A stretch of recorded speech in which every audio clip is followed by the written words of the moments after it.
दोस्तों, जब भी आप किसी प्रॉपर्टी को परचेज करने जाते हैं तो पहले सेलर के साथ आपका एक एग्रीमेंट टू सेल होता है, जिसमें वो सारे टर्म्स एंड कंडीशन लिखे जाते हैं जिसके हिसाब से आगे रजिस्ट्री होनी है।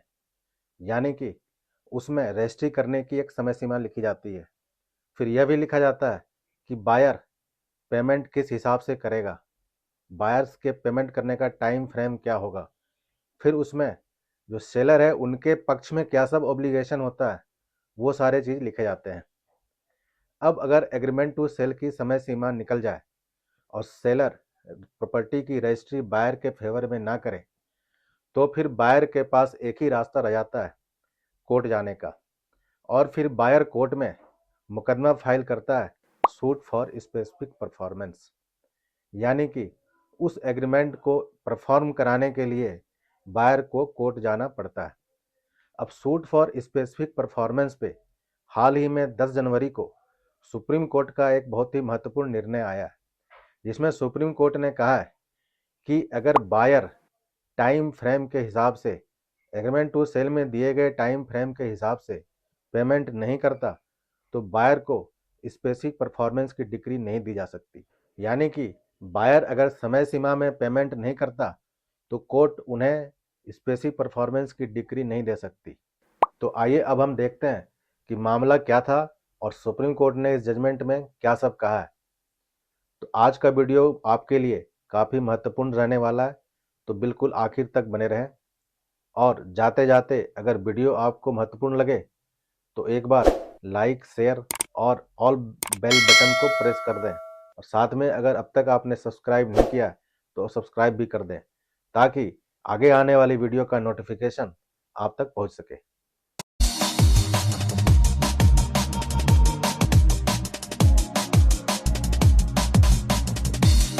तो सुप्रीम कोर्ट का जो निर्णय आया है, इसका केस टाइटल है अलगा मल versus others versus Ganesan and another, civil appeal number 8185/2009।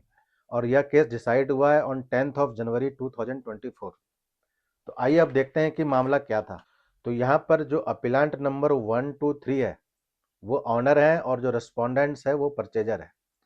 तो 22/11/1990 को एक प्रॉपर्टी का एग्रीमेंट टू सेल होता है, जिसमें अपीलांट रेस्पोंडेंट को बेचने को करार करता है। कुल रकम होती है 21,000 रुपये, और जिनमें से 3,000 रुपये अर्नेस्ट मनी के रूप में पे किए जाते हैं। और इस एग्रीमेंट टू सेल से यह तय किया जाता है कि जो रजिस्ट्री है वह विदिन 6 मंथ की जाएगी, और रकम की जो पेमेंट है वो भी विदिन 6 मंथ होने थे। अब 22/11/1990 से लेकर 5/11/1997 आ जाता है, और 5/11/1997 को जो अपलांट नंबर 123 है, ये अपलांट नंबर 7 को कुल 22,000 की रकम पर वो प्रॉपर्टी बेच देता है, उस प्रॉपर्टी का रजिस्ट्री कर देता है। तो 5 नवंबर को जब अपलांट नंबर 7 के फेवर में रजिस्ट्री करता है, तो उसके बाद से जो रेस्पोंडेंट है जिसने कि बयाना किया था, एग्रीमेंट टू सेल किया था सन 90 में, वह 18/11/97 को एक नोटिस देता है अपीलांट को। वह नोटिस में लिखता है कि वह उस एग्रीमेंट को पूरा करें और रजिस्ट्री कराएं। और उस नोटिस के बाद सन 98 में जो रेस्पोंडेंट हैं वह नीचे की मुंसिफ की अदालत में suit for specific performance file करता है, जिसमें वह प्रेयर में कहता है कि अपीलांट नंबर 123 है, यह रजिस्ट्री करें उस प्रॉपर्टी का रेस्पोंडेंट प्लेंटिफ के फेवर में। और साथ में जिसके जिसके फेवर में जो सब्सिक्वेंट सेल करा है, रजिस्ट्री करी है, उसको भी वह पार्टी बनाती है एज रेस्पोंडेंट नंबर 7। अब नीचे की मुंसिफ कोर्ट उस सूट फॉर स्पेसिफिक परफॉर्मेंस को डिसमिस कर देती है। अब जो है परचेजर सेशन कोर्ट आ जाता है फर्स्ट अपील में। अब फर्स्ट अपीलेट कोर्ट यानी कि सेशन कोर्ट मुंसिफ के कोर्ट के निर्णय को पलट देती है और परचेजर के फेवर में स्पेसिफिक परफॉर्मेंस की डिक्री पास कर देती है। यहाँ पर फर्स्ट अपीलेट कोर्ट कहता है कि चूंकि जो ऑनर है इसने 97 में जो सेल किया है वह बोनाफाइड नहीं है, क्योंकि वह सेल उन्होंने एग्रीमेंट टू सेल के रहते हुए किया है, तो वह सेल चूंकि बोनाफाइड नहीं है, तो फिर उन्होंने स्पेसिफिक परफॉर्मेंस, तो इस तरह से स्पेसिफिक परफॉर्मेंस की डिग्री रेस्पोंडेंट के फेवर में कर देती है। अब मामला सेकेंड अपील में हाई कोर्ट आता है। हाई कोर्ट भी सेशन कोर्ट यानी फर्स्ट अपीलेट कोर्ट के निर्णय को बहाल रखती है और जो सूट था नीचे स्पेसिफिक परफॉर्मेंस का, उसको डिक्री रखती है।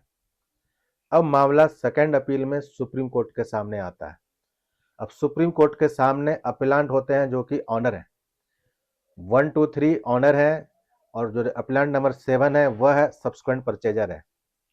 तो यहाँ पर सुप्रीम कोर्ट में अपीलांट के रूप में ऑनर और सब्सिक्वेंट परचेजर है, और रेस्पोंडेंट के रूप में वह परचेजर है जिसने 90 में एग्रीमेंट करा था उस प्रॉपर्टी को परचेज करने का। अब सुप्रीम कोर्ट के सामने दोनों ही पार्टी अपना पक्ष रखती है। ऑनर यानी अपीलांट अपना पक्ष रखता है और कहता है कि एग्रीमेंट टू सेल 90 में एग्रीमेंट टू सेल करने के बाद ही जो रेस्पोंडेंट है, परचेजर है, वो कभी विलिंग नहीं था, उस प्रॉपर्टी को परचेज करने के लिए कभी भी ना तो रेडी था और ना विलिंग था, और इसी कारण से 6 महीने के अंदर अंदर उसने पेमेंट पूरी नहीं करी। फिर अपीलांट यह भी कहता है कि यहाँ पर जो जो रेस्पोंडेंट है, परचेजर है, उन्होंने ना तो स्टाम्प पेपर परचेज किया और ना तो रजिस्ट्री ड्राफ्ट करी। अदरवाइज अगर वह विलिंग होता तो स्टाम्प पेपर भी परचेज करता और उसे ड्राफ्ट भी करता, और फिर पेमेंट के साथ वह रजिस्ट्री के लिए सामने आता।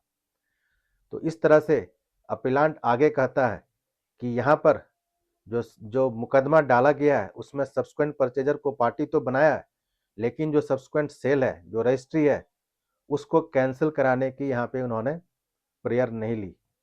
तो इस ग्राउंड पे अपीलांट नीचे की सूट को डिसमिसल चाहता है, रिजेक्शन चाहता है। अब रेस्पोंडेंट यानी कि परचेजर, जिसके फेवर में हाई कोर्ट में सूट डिक्री हो रखा है, उसके ग्राउंड होते हैं। तो यहाँ पर परचेजर कहता है कि 90 में बयाना एग्रीमेंट करने के बाद वह इसलिए उसने पेमेंट 6 महीने के अंदर नहीं करी क्योंकि जो कब्जा है उस प्रॉपर्टी का कब्जा अपीलांट के पास नहीं था। प्रॉपर्टी का कब्जा अपीलांट के हस्बैंड के पास था और उस हस्बैंड से अपीलांट का मुकदमा चल रहा था। तो चूंकि चूंकि 6 महीने के अंदर अंदर वह यानी कि सेलर उस प्रॉपर्टी का कब्जा नहीं दे सकता था, तो इस कारण से 6 महीने के अंदर ना पेमेंट हुई और ना तो रजिस्ट्री हुई। जो परचेजर है वह यह भी कहता है कि रजिस्ट्री का मतलब डॉक्यूमेंट के साथ साथ कब्जा देना भी होता है, लेकिन अपीलांट यानी कि ऑनर वहां कब्जा देने की स्थिति में नहीं था क्योंकि प्रॉपर्टी का कब्जा हस्बैंड के पास था और हस्बैंड के साथ उसका मुकदमा चल रहा था। तो इस तरह से चूंकि जो ऑनर है कब्जा देने की स्थिति में नहीं था, तो इसीलिए 6 महीने के अंदर अंदर ना तो पेमेंट हो पाई और ना ही रजिस्ट्री हो पाई। फिर परचेजर वहां पर यह कहता है कि 6 महीने के बाद भी अपीलांट ने पेमेंट रिसीव करी है।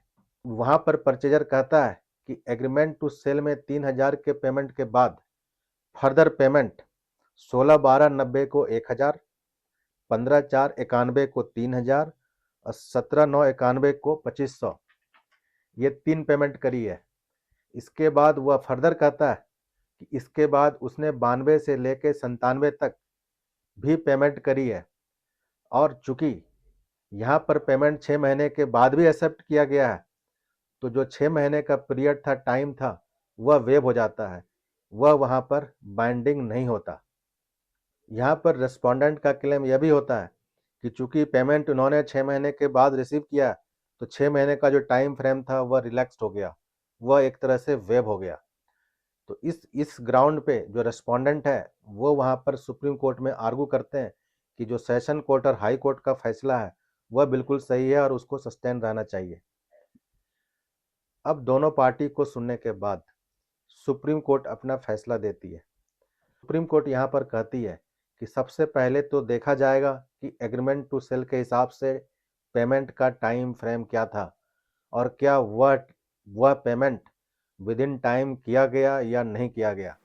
अब सुप्रीम कोर्ट कहती है कि 22/11/1990 से लेकर 6 महीने 21/5/91 को एक्सपायर हो जाता है, और 6 महीने तक की जो कुल रकम जो पेमेंट इन्होंने एक्सेप्ट किया है, एडमिट किया है, वह टोटल 7,000 होते हैं जो कि पूरे नहीं होते, यानी कि विदिन 6 मंथ रेस्पोंडेंट ने पेमेंट नहीं करी है। फिर नेक्स्ट सुप्रीम कोर्ट कहता है कि आगे वह रेस्पोंडेंट ने ना तो कोई नोटिस इशू किया कि he is ready with payment, और ना वो आगे आए स्टाम्प पेपर लेके और ना ड्राफ्ट लेके कि वह पेमेंट करने को तैयार है। तो इस तरह से सुप्रीम कोर्ट ने कहा कि जो रेस्पोंडेंट है वह कभी विलिंग नहीं था उस प्रॉपर्टी को परचेज करने को, और ना ही उसने विद इन टाइम फ्रेम वो पैसे जमा कराए।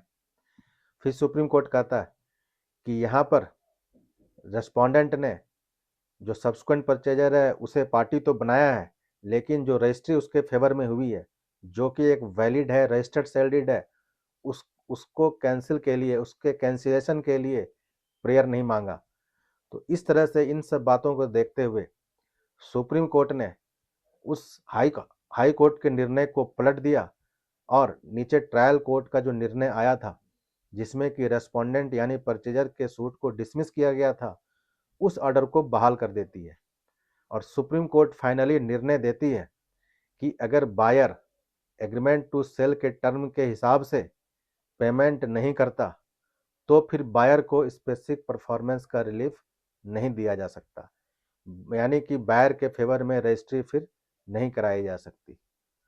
तो इस तरह से हमने देखा कि अगर दो पार्टीज के बीच एग्रीमेंट टू सेल होता है तो बायर को उस एग्रीमेंट टू सेल के हिसाब से पेमेंट टाइमली कर देना चाहिए, ताकि आगे चलकर अगर सेलर रजिस्ट्री नहीं करता तो बायर कोर्ट के थ्रू रजिस्ट्री करा सके स्पेसिफिक परफॉर्मेंस का दावा करके।